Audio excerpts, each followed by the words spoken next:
This is KPFA 94.1, special Juneteenth Labor Forum, brought to you by the KPFA Labor Collective. During the time of slavery, African American spirituals provided hope of liberation for an enslaved population. Spirituals, although part of the church tradition, were frequently developed as a means to endure the harsh working conditions on plantations and sharecropping farms. Songs were taken from the Old and New Testament and strongly influenced by traditional African rhythms and tribal oral storytelling traditions. Many make reference to the land of Israel as a space of peace and refuge. My name is Andrew Powell. I'm here with Hollie. Let me ask you something, Alan. I'm going to play devil's advocate for a minute. What does Juneteenth have to do with labor? Well, let me explain to the listeners that are just joining the show. This country, America, was built on black labor.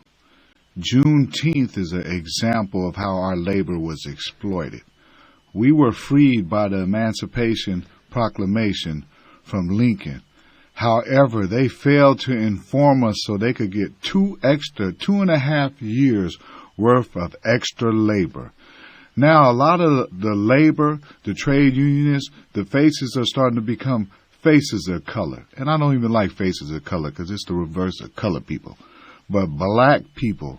And until America wakes up and see that the black labor movement and the human by birth, union by choice movement is all one, we'll never get anywhere. So do not be afraid, America. Do not be afraid to let us lead. Don't be haunted by your conscience. When we have a big storm, the first thing you have to do is clean up after that storm. And then you start over. We've been laboring for 6,000 years. We're the oldest civilization. We spoke the first word. Though they even tell us in their history books, Timbuktu, the oldest university in the world. Come on, give us a break. We're here to celebrate, and to the listeners, we are here to celebrate Juneteenth. Thank you, Brother Powell. Well, I was playing devil's advocate, and your comments just show that devil's advocacy doesn't pay. Anyway, Bill Fletcher, president of the Trans-African Forum, he deals with labor unions and community-based organizations and the ties between them that need to be the ties that bind where that's concerned. We're going to go to Bill Fletcher now, KPFA. Today we're with Bill Fletcher, president of Trans-Africa Forum, former director for the AFL-CIO Education Department, and special assistant to the president. Welcome, Bill. Thanks very much for having me here. Bill, can you explain to the listeners, what can we do to bring better jobs to the black community? Well, the first thing, Alan, is that we have to turn away from this whole notion that we are simply on the receiving end.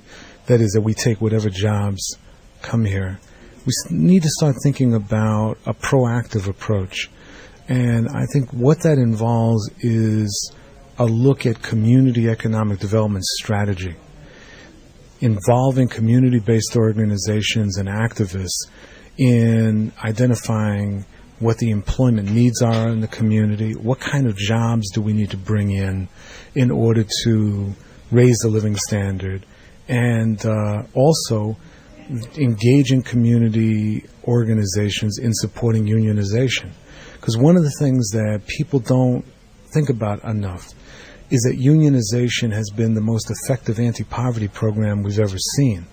And that there are many jobs that people have occupied that prior to unionization were terrible in terms of wages and benefits, working conditions, but it was through unionization that you had a transformation of the job itself. And so as a result, people were able to afford to buy homes, they were able to send their kids to college and live decent living standards.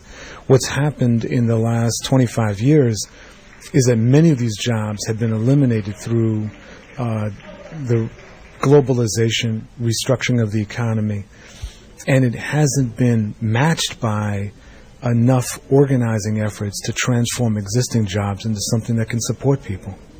When you say we should build coalitions or alliances with community-based organizations, what can you give us some examples? One of the examples that I mentioned this morning comes from Northern Ireland.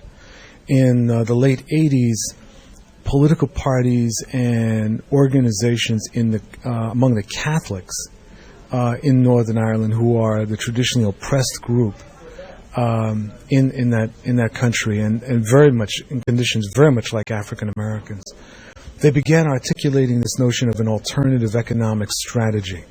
And what that involved was engaging groups in doing a study of what the needs of the communities were. This was very different because up until that point, you might have remembered the DeLorean, right? That car, and that DeLorean car was being built in Northern Ireland. And it was in some ways an example of the notion of sitting back and waiting to see what the corporations drop in our backyards. Instead, the Catholic community said, what kind of jobs do we need to create? Should we start creating cooperatives, in order to put people to work and creating a different kind of economic environment? We're not asking that in the African American community. I don't see a proliferation of industrial cooperatives developing out there. There are needs that we have in our community to produce things that are not being met by major employers. So why can't we create cooperatives that can serve those needs? So these are the things that I think that we have to look at, and it can't simply be unions doing it. I think we have to look at unions working with community-based organizations, working with churches and other religious institutions, and figuring out, okay, how do we address the overall needs of the community? Well, Bill, I met a gentleman from Korea who they're fighting the closure of a Kia plant. And they want to close the plant because they found a place that's cheaper in labor to make the Kia plant. And that place is in Alabama, which really surprises me. However, I know that you and Mr. Hart and a few people have been actually informing the International that maybe we should go back south and start some organizing campaigns. Would you mind commenting on that for our listeners? Well, I'm glad you asked that question, because there's many people that for years have been talking about the need to organize and unionize the South. And the union movement has been very passive for the most part in terms of that, because of some of the complications when you're organizing in the South, the hostility by employers and by various governmental authorities. The fact that companies are leaving Asia and Europe and going to the South really speaks to the way that this global economy is working now. And what's happening is that workers are being played off against one another. So we get played off against workers in the Dominican Republic. Workers in the Dominican Republic get played off against workers in Haiti, right? Workers in Korea. At one point, jobs were leaving here and going to Korea. Now they leave Korea, they go to the Philippines, or they go to Thailand or Bangladesh.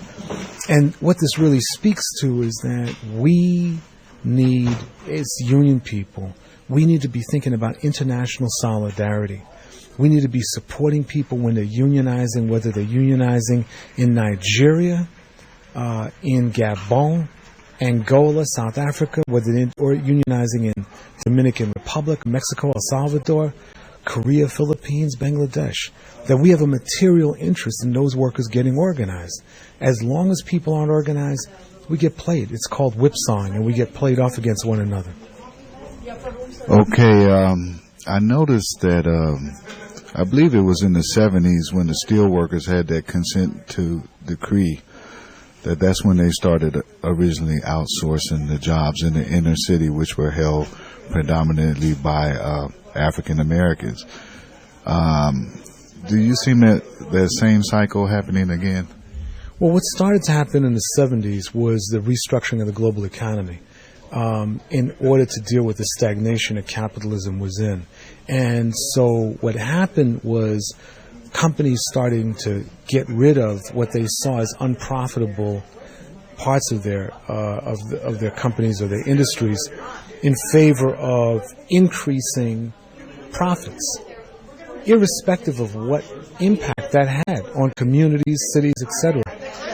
This was devastating for African Americans because we're a very highly urbanized population, and so Chicago, Detroit, Cleveland, a number of other cities where there was large concentrations of us, we ended up suffering dramatically as these various companies moved. Now, many of us thought that these companies were moving out of the country. Turns out that wasn't entirely true. That some simply closed down. You know, if you think about the movie Wall Street, and in that movie when companies were being closed down by these vicious financiers who basically just wanted to sell off things to get money. Well, that was one thing that was happening. What else was happening was that companies were moving, some were moving overseas, particularly in garment and textile, but there was also a movement into rural areas in the United States. And it's that movement that a lot of people don't talk about. So steel mills were moving, they were closing in places like Chicago, in Milwaukee, and they'd move into rural areas where there were few unions and few people of color. It was a very organized move in order to reduce their costs, increase their profits, and basically their attitude was to hell on anybody else. You know, Bill, I belong to the Amalgamated Transit Union, Local 1555, and we're kind of like, you know, transportation is the people net, they move the people. If you, what kind of strategy would you recommend for transportation to galvanize and influence organized people that they carry every day? I think that the workers that are involved in transportation, public transportation, really need to articulate two main messages. One is that the notion of the public sector remains critical, and that the public sector serves the interests, or is supposed to serve the interests of the community as a whole, and not just particular sectors of it. So the defense of the public sector is critically important for transportation. The second thing is that there needs to be a massive expansion of public transportation in the United States. I mean, one of the things that we've got to deal with, and we should be thinking about this now as we watch, you know, the cost of gasoline go up, is that, you know, we're going to run out of fossil fuel, right, at a certain point. And in some ways that's good because it's destroying the environment, but we have to prepare for that. And so one of the things that has to happen is that there needs to be more attention to public transportation. We cannot be relying so much on cars.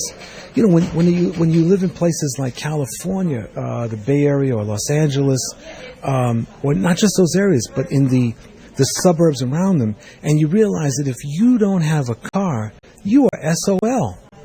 I mean, it's like, unless you live within walking distance of the BART, I mean, you're just in trouble. You might as well just, you know, cement yourself into a house and prepare to die, because there's nothing you can do. And so part of what it seems to me the transport workers really need to be saying is, we need to be expanding public transportation. You know, the trains, buses, the light rail vehicles. There's a number of things that need to be done now that really will be to the benefit of working class people, and it will be to the benefit of the environment. And also, the transportation runs through all the public neighborhoods? Absolutely. Although, if you look at the expansion public transportation, let's say from the 1970s on, public transportation hasn't always been targeted at the people that need it. It often is, like, for example, if you look in Los Angeles with the light rail vehicles, rather than developing a public transportation system that serves the working class, That's not what the light rail vehicle system in LA is designed to do. And so you have this problem of money being put into public transportation that's actually to serve other people, as opposed to making sure that we have clean, safe, efficient public transportation for working class people. You know, Bill, I know you spend a lot of your career in educating folks, and at this present time, education is under attack. This Friday, they gave $450 billion to the Pentagon, and I don't hear no outcry from, national leaders, local leaders. What do you suggest we do? We have to stop being chumped any time someone says something about being unpatriotic. See, what's happening is that under the guise of patriotism, under the guise of the war against terrorism, a very right-wing agenda has been moved in this country that has further shifted resources into the military and the police and prisons.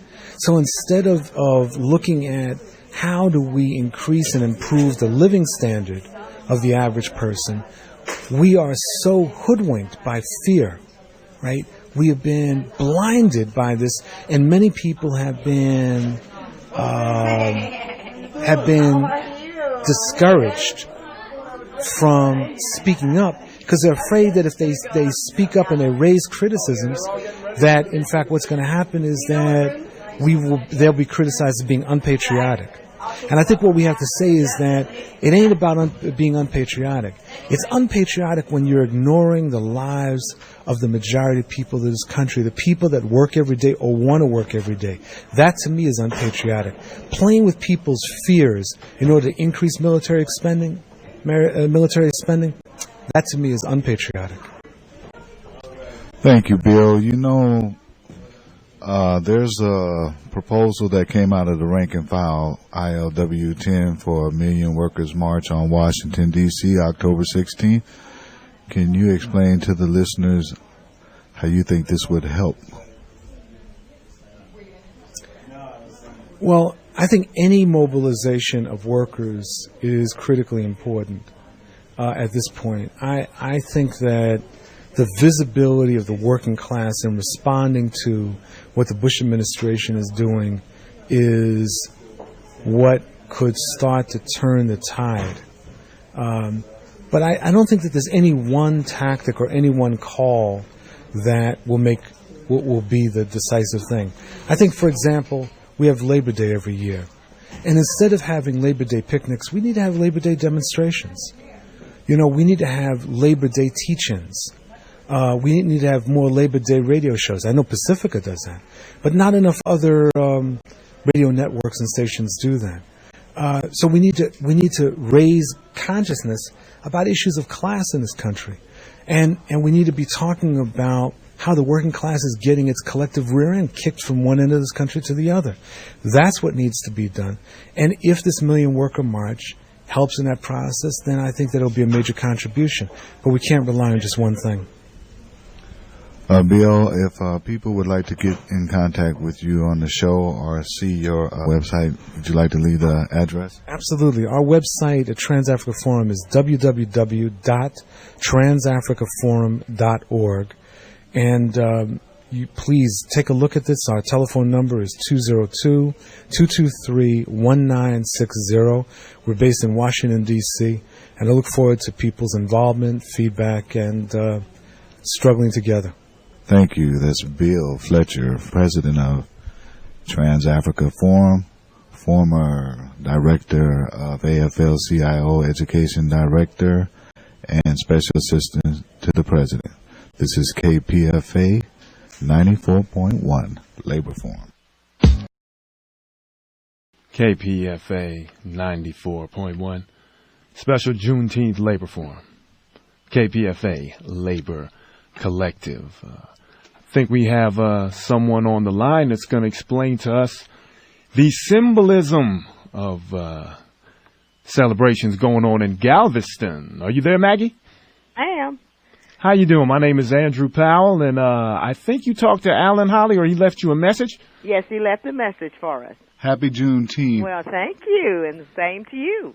Thank you very much. Mm-hmm. We're so proud to have you on the show. we just thought we would honor the origination of Juneteenth and it being in Galveston. Can you give us a little history? Sure, I'd be more than happy to.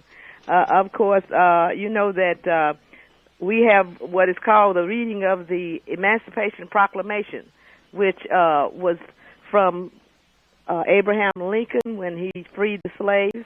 And, of course, it did not reach the Galveston area until about 2 years later when General Gordon Granger landed in Galveston with the news that the war was over and that the slaves were free. Of course, it was really enacted January 1st, 1863.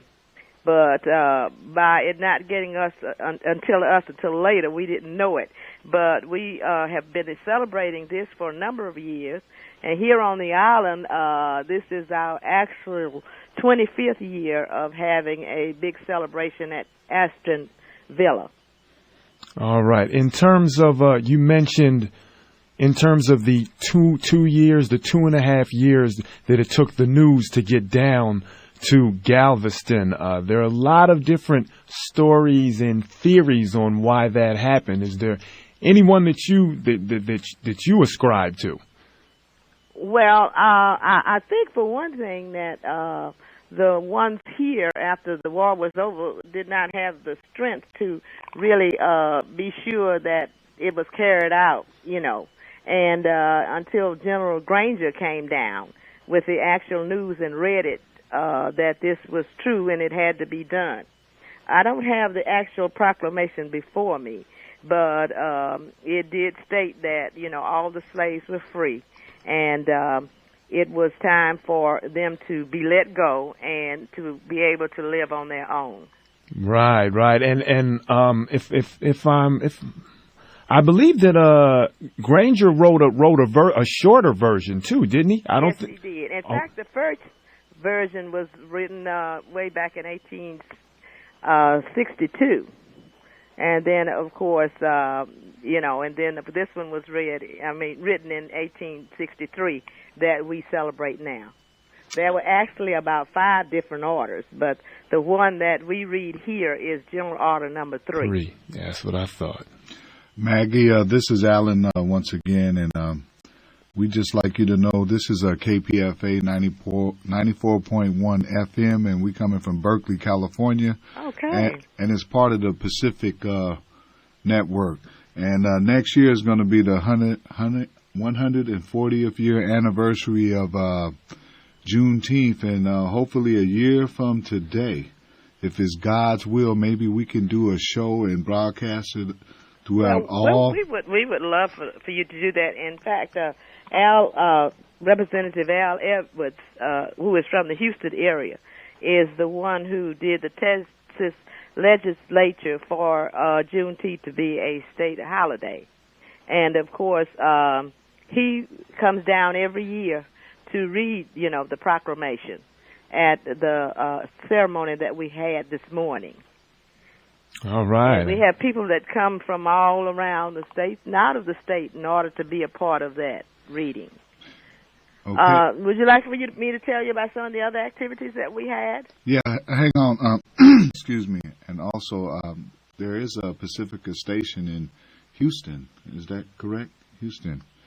And we don't have it as a holiday out here, but it has been recognized. But go ahead, Maggie. Right. It in fact, it's starting to be recognized all over the United States because a lot of the people who moved from, actually way back in slavery time, when they found out they were free, then they started to move to other states, and, of course, they started celebrations there. And so their ancestors over the years have started to do celebrations. And a lot of people called to our center to find out, how we set up our activities and for information on actual Juneteenth. Oh, so you actually provide consultation to different organizations or individuals for that matter. Yeah, well, people do call us and ask us for the information about Juneteenth. I am with the Old Central Cultural Center, and we are sort of the umbrella where the high school, which was started way back in 1885, is the first African-American high school in the state of Texas. And so we are restoring it and preserving it, and we use it for a lot of our activities here in the city. So we are the umbrella for the Juneteenth activities, and of course we have a lot of other organizations that come in with us so that we can pull everything together. All right. Well, sounds like a labor of love.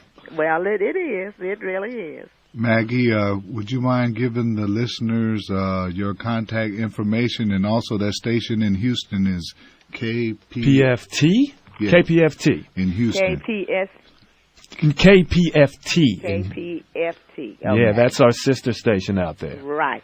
And I tell you where you can pull up the information on our Juneteenth activities is www.galvestoncvb.com. One more time? Okay, www.galvestoncvb.com.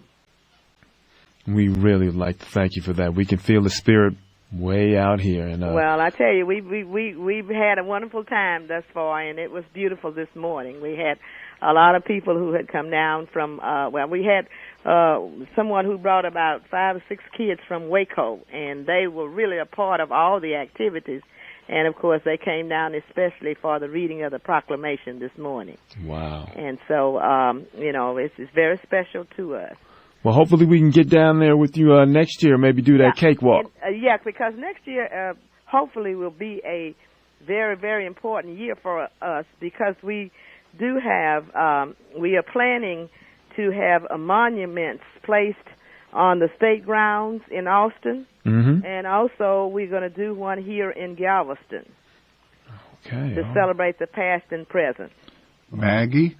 This is Alan Hollie again. You know, my father's from a little town called Calvert, Franklin County. Yes. Yeah, you heard of that place? I've heard of it. I mean, I've never been there. Yeah. But I've heard of it. And then we also have relatives over there in Galveston. My last name is Hollie.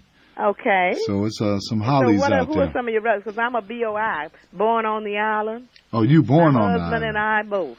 Well, I just know about my grandfather and my uncles, James Hollie and Adele, Adell Hollie Jr. And I've been searching on my roots for my ancestors. Right. And in closing, I'd just like to thank you for having the courage that our ancestors had before us to march, protest, boycott, and to have that courage and be afraid to go anyway, but they went anyway, so we can have the opportunities we have and the bodies we walk over just to get to our daily lives. Thank you for keeping that spirit alive. Yeah, well, we have to keep it alive.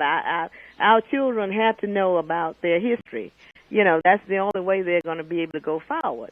And so we try and do all we can to let them know how we started. And if I have another minute, another activity that we had this year, and last year too, was an underground railroad where we had the young people from ages 8 to 11 years old to come through and find out what challenges blacks had to face, right, to escape slavery in the southern states. All right, and of course, we had about almost 100 kids to come, and we actually have stations, with for Harriet Tubman and some of the people who were abolitionists and so forth, and we had an auctioneer and all of that. The kids got to really go through all of the things that happened during that time. All right, it was really rewarding. All right, he got to relive some of the good aspects. Some of the past. They got to relive some of the past. And then they were able to sing on the program this morning when we had the reading of the Emancipation Proclamation. So we are getting our younger people more involved so they will know about their history. Oh, Maggie, thank you very much. And thank you for calling us. And before you get off the air, I'd just like you to know that you can access this show at kpfa.org. No, K, like Kilo, Pacific. Okay. Foxtrot, Alpha. kpfa.org. My brother here to my left, He did an introduction that I think you guys would like to hear and appreciate. Okay, well, good. Well, we'll try to pull that up. Okay, so this is Alan Hollie and Andrew Powell at the Juneteenth special, KPFA 94.1 FM. That was good. KPFA 94.1. Once again, we're drawing to a close the special Juneteenth Labor Forum, KPFA Labor Collective, in full force today.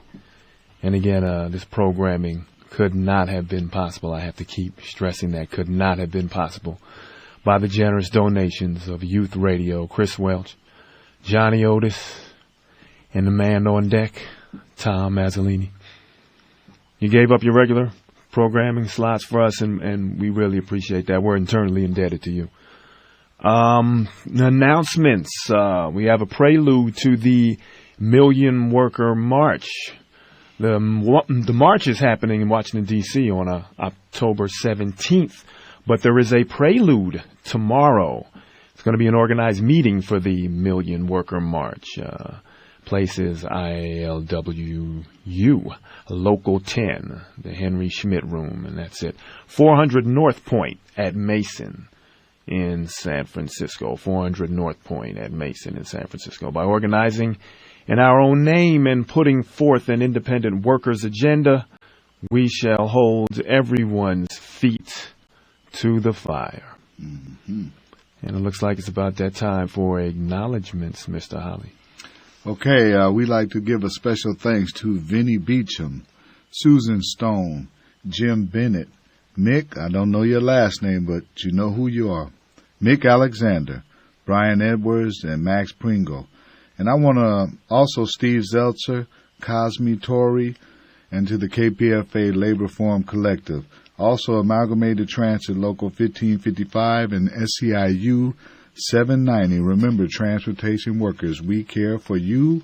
We are the eyes and the ears of the community. Don't take us for granted. And then I want to give a special thanks to two people that are humble enough to know we are just a vehicle through which God does his work. They don't sit up on titles. They don't sit up on soapboxes. And I just want to honor these fellow freedom fighters and warriors, and I'm talking about William Walker on the board. The Sergeant at Arms. Sergeant at Arms. And my brother here, my comrade, Andrew Powell. And I mean, between these two brothers, they were working like Jackie Wilson and James Brown all together, and just a dedication. And also a couple shouts out to Jerome and Milton from the Teamsters. And remember, united we stand, divided we beg. Life without action is like a sun that will never shine. So let's take some action for health care, for humans. We're all human by birth, and we all should be union by choice. And when I say union by choice, that means a livable wage where you can live in the city you work. Thank you. I want to give a shout out to Nurture Now Youth Services in Richmond and their overworked but very, very competent director, Marquita Harris, Aaron Senegal and Pam Senegal.